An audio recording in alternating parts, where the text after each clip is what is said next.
Hey everyone, thank you for watching. And I usually make, short length videos like YouTube shorts for this channel. Those seem to be better received than my long form videos. But here's something that a few people have asked me about, and it's this water effect for these two builds I've done recently. So you may remember this. This is that 1/350 scale. This is a trumpeter Schnellboot or S-boat, and I really enjoyed this build. And this kind of like was the gateway drug for naval World War II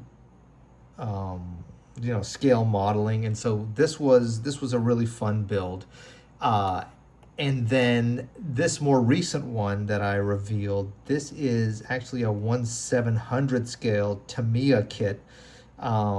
This is a Z-class destroyer in the Barbara configuration.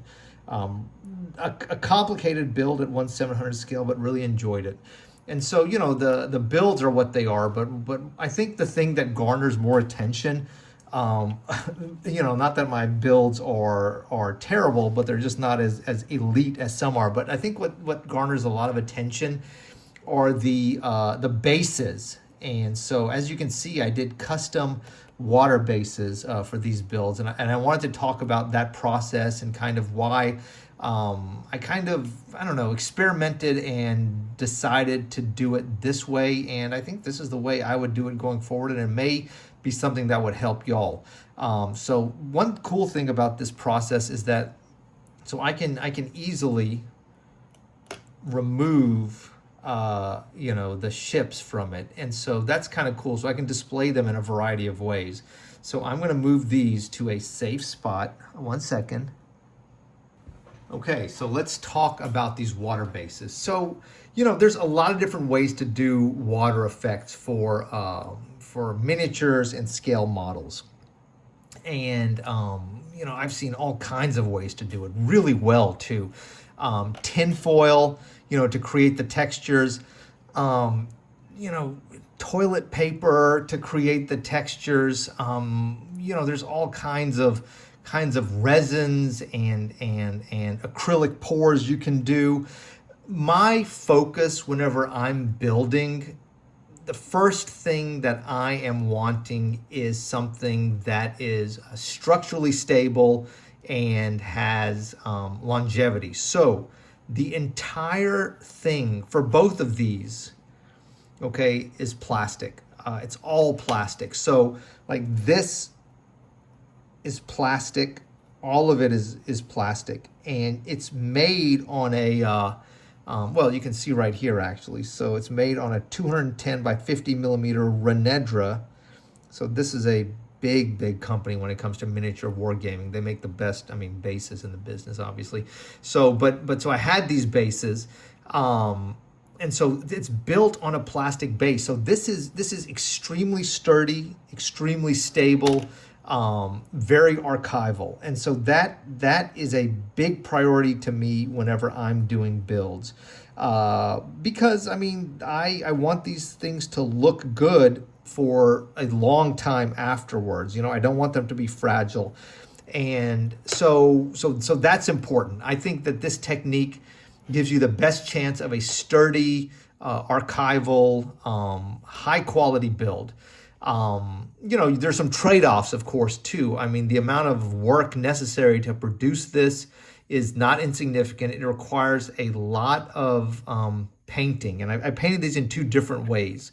You can see, obviously, this one is lighter in color, this one darker. So this was just a 2-color paint job, just a ultramarine blue and titanium white, in a variety of ways, obviously. And then this is more like a 4 or 5 color paint job, and you can see it's a much darker paint. So, you can see there's grays, different color blues, of course the white on there. And so the reason for the different colors is because, the lighter water, more like a shallow water kind of effect. And so that's for the S-boat. Of course, the darker, deeper water, that's for the destroyer. So, the way these builds are done is you start off with a plastic base and then you use, and I actually have some here, 0.5 millimeter or 3/4 millimeter maybe. I think it's between 1/2 and 3/4 millimeter plastic card. And I have some more of that here, and so you use this stuff and you create shapes to simulate waves. And then you glue those shapes onto this, here's another Renedra base. So you glue those shapes on here in a variety of ways. And some of these you can see these are like three-dimensional. So these are this is the craft, and these are the waves as it cuts through the water. You can see it here. We'll do it both the same direction.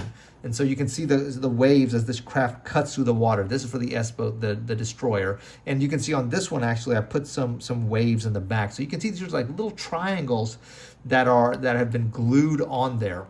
And they're glued with a plastic cement, so it's all just one solid piece. I mean, it's super stable. And then what you do after you have shapes, and look, some of them are three-dimensional, but not all of them. Like if you look in here, you can see there are shapes in here, and you can see it maybe a little bit better here. These shapes are actually just glued flat onto there. Okay, larger ship, not as pronounced a wake. We're looking at it from a different scale, a little further back. Therefore, the effect has to be a little bit different than like a smaller craft. Okay, so in a variety of ways, some random, but you can see that the way this effect is when the ship sits in here, you can see it almost looks like it's cutting through the water like that.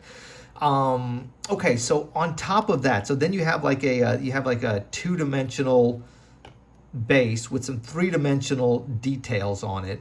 And then what you do is you apply what I use is an acrylic gel gloss to create this secondary texture. And I apply that gloss onto everything. You can see right here is a good example of, you can see that the gloss gets applied even to these waves to create a randomness to them. And then look at this here. You see the gloss that's applied everywhere. That creates a sense of non-uniformity, and if you can just peak it, like this is a nice example here. If you can create little peaks with your brush, or you could even use a tool like this, a small spatula, it can create this kind of cool effect. Okay, so you do that and then you let that dry, and then you do that for multiple layers until you kind of build that up. Look what I did on this destroyer base.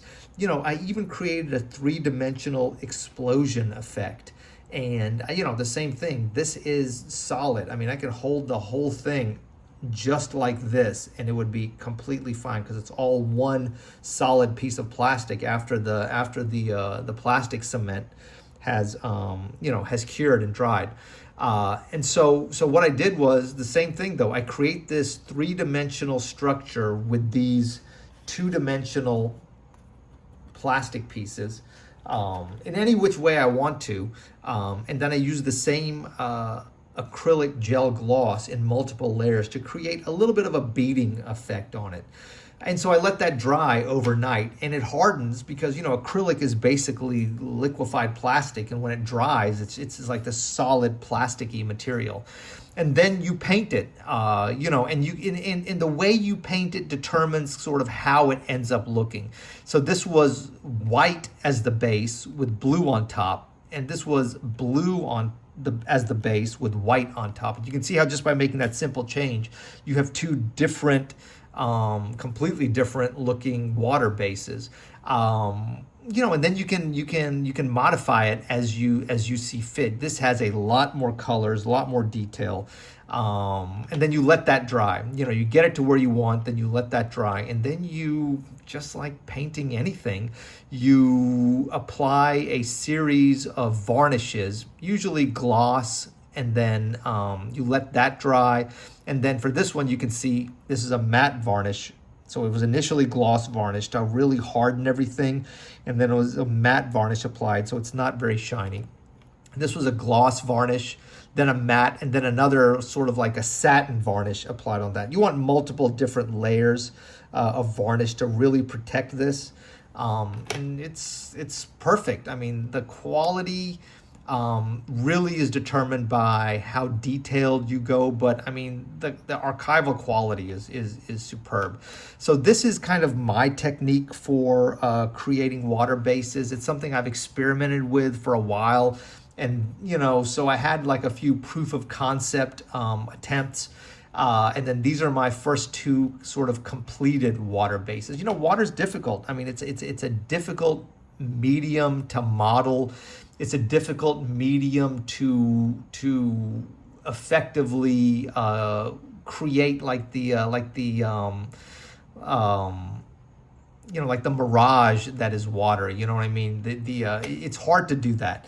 And I think this is a way, if your goal is to have archival quality, rock solid, no problems. You can remove the ship from it. You can use it for other ships. I mean, I think this is a great way to do it.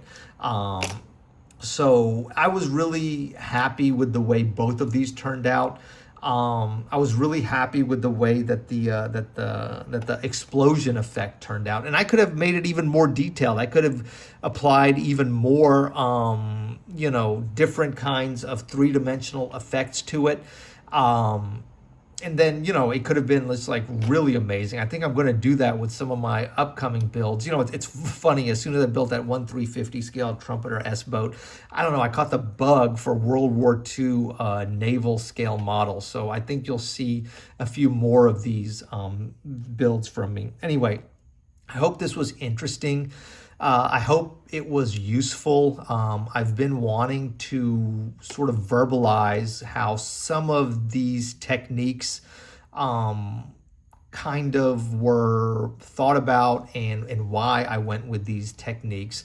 And again, it's just so funny that, as great as I like to think that the actual models are, as wonderful as I think they look, it's the water bases, interestingly enough, that garner by far the most comments, at least that I get to see. So I hope it's interesting to you. I hope you like it.